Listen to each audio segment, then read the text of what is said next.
that what the company also opposed was what we felt like has always been in the law, which is any expenditure subject to final certification by this commission is subject to the reasonable and prudent review. The company's position was that every 6 months we had our semi-annual monitoring, cost monitoring, that was a done deal, that it was done. That's not the case. We get to look at something all the way to 2016 and 2017 as to the reasonable and prudent standards. That's the hammer that I mentioned today in admin. Now that hammer, you can only hit certain specified expenses, but mostly ones that come to prudent.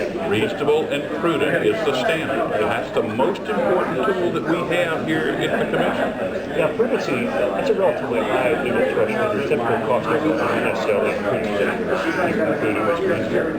Are there ways of protecting consumers from cost overrun? They're above the $6.1 billion mark, but below something like a crack foundation. Well, we're concerned about this entire process through 2016, 2017 about externals that we and the company and their constructors don't control.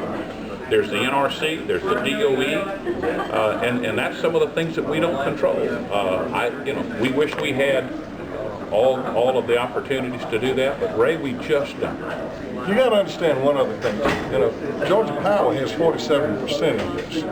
There's 53% out there with its partners that are in this thing, and they too come forth and agree with the stipulated agreement. They agreed with their partner in this that doing different could affect an ROE. We'd have two different ROEs with the company.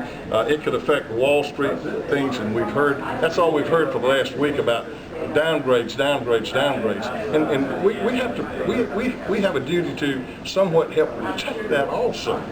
We say protect that. That's how we protect the ratepayers. The ratepayers in the state are protected by the high standard that the company has maintained over the years, whether it's with their credit standings, whether their relationship with their bondholders and their stockholders. And nobody ever recognizes the impact of a well-run, well-managed, credit-worthy company and the benefit that the ratepayers enjoy in the state. How would you rate the construction of Bubba 1 and 2, though, compared to the company's reputation? Let me tell you something. 1 and 2 and 3 and 4 is remarkably different. And so if the company and this commission hasn't learned something in the last 3 decades about how to construct a plant and how to have pre-approved certified engineering standards, then we made a mistake long before we allowed this project. It's like the T-38 and the F-22. It's just technology is totally different.